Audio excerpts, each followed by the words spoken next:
Selamat datang pemirsa. Anda kembali bersama Menyingkap Fakta. Kali ini, kami akan membongkar sisi tersembunyi dari sebuah peristiwa besar yang sedang menjadi perhatian publik. Saat banyak orang mengira Israel di Gaza sekarang cuma fokus memburu terowongan dan pejuang bersenjata, yang dihantam pada 14 April 2026 justru sebuah mobil polisi di Gaza City. Serangan itu menewaskan 4 orang, termasuk seorang polisi, dan melukai 9 orang lainnya. Lalu pertanyaannya menjadi lebih dalam. Jika yang mulai disasar bukan hanya garis depan, tetapi juga aparat yang mengatur jalanan, menjaga ketertiban, dan mengontrol ruang publik, apakah ini berarti arah operasi sudah berubah? Apakah yang sedang ditekan bukan hanya kekuatan tempur, tetapi juga sistem kendali di dalam wilayah itu sendiri? Dan yang lebih menarik, ini bukan kejadian tunggal. Beberapa hari sebelumnya, target serupa juga dihantam. Jika pola ini benar-benar terbentuk, maka yang sedang terjadi bukan sekedar serangan militer biasa, tetapi upaya yang bisa mengubah keseimbangan kendali di Gaza dari dalam. Namun sebelum kita masuk lebih dalam, jangan lupa tekan tombol like dan subscribe. Dengan begitu, Anda tidak akan ketinggalan fakta-fakta tersembunyi yang akan kami ungkap berikutnya.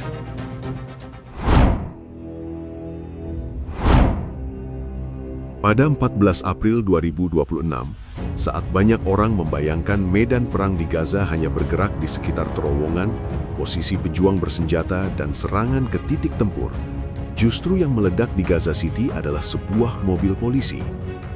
Ledakan itu segera mengubah cara peristiwa ini dibaca. Bukan karena skala serangannya paling besar, melainkan karena target yang dipilih membuka lapisan makna yang lebih dalam. Di tengah perang yang sudah lama dipahami sebagai benturan militer, yang muncul kali ini adalah serangan presisi ke aparat yang menjaga ritme jalanan. Laporan Reuters pada tanggal yang sama menyebut 4 orang tewas, termasuk seorang polisi dan seorang anak berusia 3 tahun. 9 orang lainnya terluka. Anadolu juga melaporkan keterangan saksi yang mengatakan drone Israel menembakkan misil ke kendaraan itu di Al-Nafaq Street.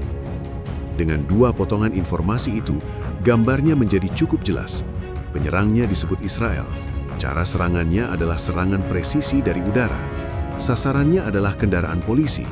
Lokasinya berada di ruang kota yang hidup, bukan di garis tempur terbuka yang mudah dipisahkan dari kehidupan warga.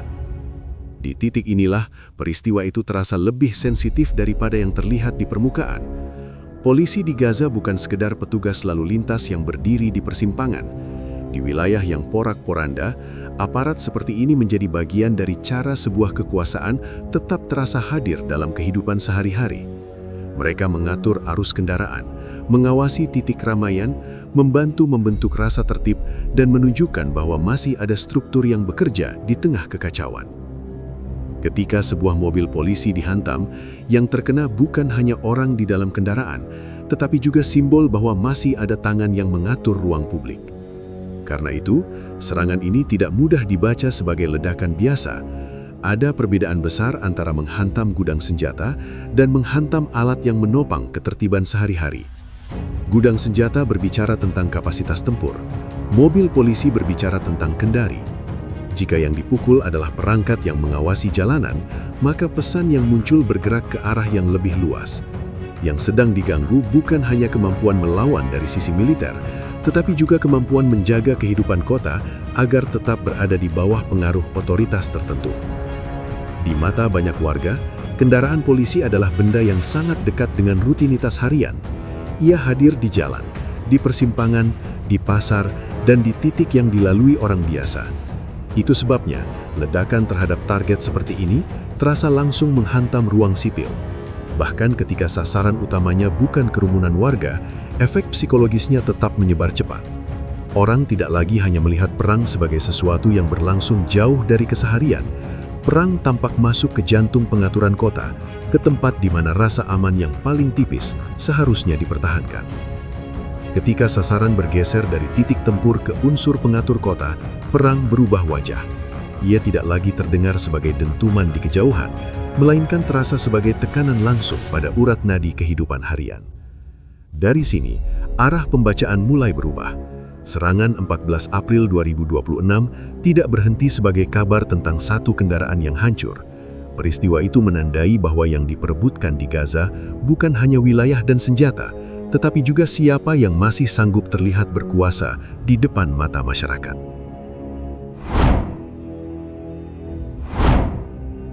Beberapa hari sebelum peristiwa di Gaza City, arah yang sama sebenarnya sudah terlihat melalui kejadian lain yang tidak kalah penting.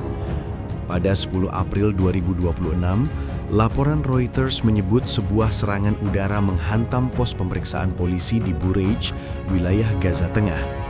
Sedikitnya 6 orang dilaporkan tewas di lokasi itu. Serangan tersebut tidak terjadi di ruang kosong. Pos pemeriksaan adalah titik yang dirancang untuk mengatur arus orang dan kendaraan, memastikan siapa yang masuk dan keluar, serta menjaga kontrol di wilayah yang semakin rapuh. Dalam pernyataannya, pihak militer Israel mengatakan serangan dilakukan setelah anggota Hamas mendekati garis pemisah yang dikenal sebagai Yellow Line. Alasan ini memberi gambaran bahwa operasi dilakukan sebagai respons terhadap potensi ancaman di sekitar area sensitif. Namun, jika dilihat dari jenis target yang dihantam, peristiwa ini membuka lapisan lain. Yang diserang bukan hanya individu yang dianggap berbahaya, melainkan juga fasilitas yang menjadi bagian dari sistem pengawasan dan pengaturan wilayah. Ketika dua kejadian ini ditempatkan berdampingan dalam rentang waktu yang sangat dekat, pola mulai terlihat dengan lebih jelas. Pada 10 April 2026, yang dihantam adalah checkpoint polisi. Pada 14 April 2026, yang menjadi sasaran adalah mobil polisi di tengah kota. Keduanya bukan target acak. Keduanya berkaitan langsung dengan bagaimana sebuah otoritas mengelola ruang publik. Dari sini serangan tidak lagi terlihat sebagai peristiwa terpisah, tetapi sebagai rangkaian yang mengarah pada satu tujuan yang lebih luas. Pola ini semakin masuk akal jika dikaitkan dengan perkembangan sebelumnya. Pada 18 Maret 2026, Reuters melaporkan bahwa Israel telah meningkatkan serangan terhadap polisi Gaza yang berada di bawah kendali Hamas. Laporan itu juga menyoroti bahwa posisi polisi menjadi titik sensitif dalam perdebatan mengenai masa depan Gaza. Hamas menginginkan aparatnya tetap memiliki peran dalam struktur keamanan setelah konflik. Sementara Israel menolak kehadiran unsur yang terafiliasi Hamas dalam sistem tersebut. Artinya, yang dipertaruhkan bukan hanya situasi saat ini, tetapi juga bentuk kekuasaan di masa depan. Jika aparat polisi terus menjadi target, maka kemampuan untuk mempertahankan kontrol di tingkat jalanan akan semakin tertekan. Tanpa kontrol di jalan, distribusi bantuan, pengaturan lalu lintas, hingga pengawasan aktivitas warga menjadi lebih sulit dijalankan. Kondisi ini secara perlahan bisa menggerus posisi otoritas yang selama ini bergantung pada keberadaan aparat di lapangan.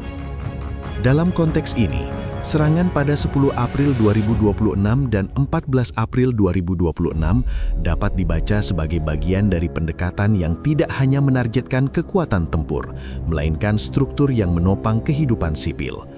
Pendekatan seperti ini bekerja dengan cara melemahkan fungsi sehari-hari, bukan hanya kemampuan bertahan di medan perang. Dampaknya tidak langsung terlihat sebagai perubahan besar dalam satu waktu, tetapi terasa melalui gangguan kecil yang terus berulang di berbagai titik.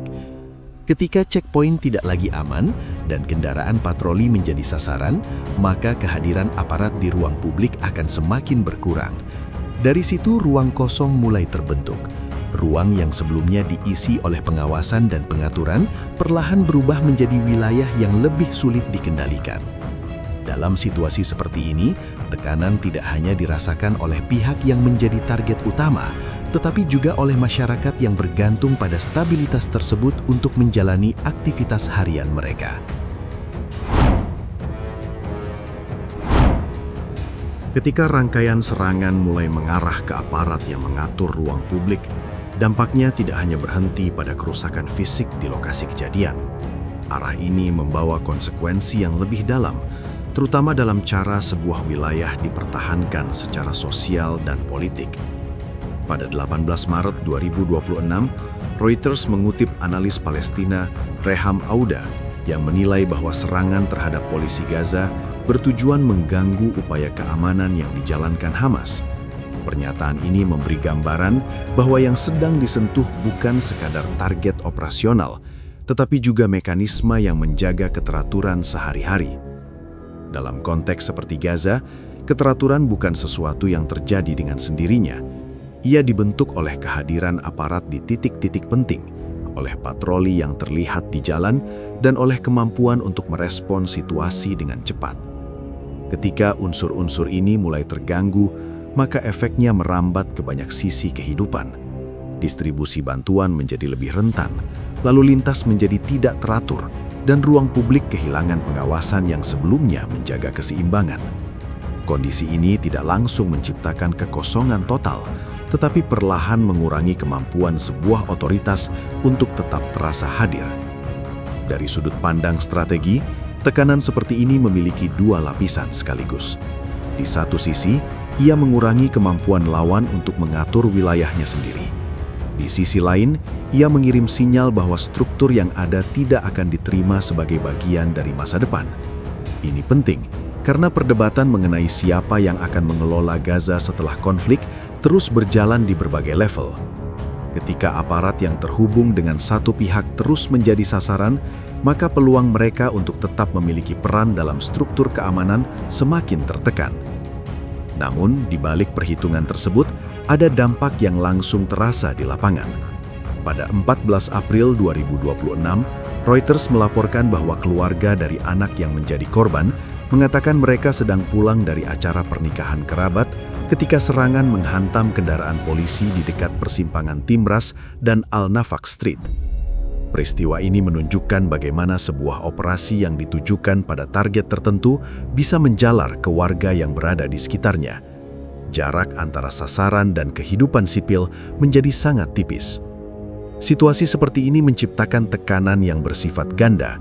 Di satu sisi, ada tujuan untuk melemahkan struktur yang dianggap terkait dengan ancaman keamanan. Di sisi lain, dampaknya dirasakan oleh masyarakat yang tidak terlibat langsung dalam pertempuran. Ruang kota yang seharusnya menjadi tempat aktivitas harian berubah menjadi area yang tidak sepenuhnya bisa diprediksi. Ketidakpastian ini kemudian membentuk cara warga memandang situasi di sekelilingnya. Ketika kendaraan yang biasa dilihat sebagai bagian dari pengaturan kota berubah menjadi titik ledakan, maka persepsi terhadap keamanan ikut bergeser. Yang sebelumnya dianggap sebagai bagian dari stabilitas, kini menjadi bagian dari risiko. Perubahan ini tidak hanya terjadi dalam hitungan jam, tetapi terus terbentuk seiring dengan kejadian yang berulang. Tekanan terhadap aparat, gangguan pada fungsi sehari-hari, dan dampak yang menjalar ke warga menciptakan dinamika yang lebih kompleks daripada sekadar benturan militer di garis depan. Di balik setiap ledakan yang terlihat di permukaan, selalu ada pergeseran yang berjalan lebih dalam dan lebih sunyi. Yang tampak bukan hanya soal siapa menyerang dan siapa diserang, tetapi bagaimana kendali atas ruang, rasa aman, dan kehidupan sehari-hari perlahan dipertaruhkan. Saat sasaran bergerak ke titik yang selama ini menjaga keteraturan, arah konflik ikut berubah menjadi sesuatu yang lebih luas dari sekedar pertempuran di garis depan. Demikian rangkaian fakta yang berhasil kami singkap hari ini.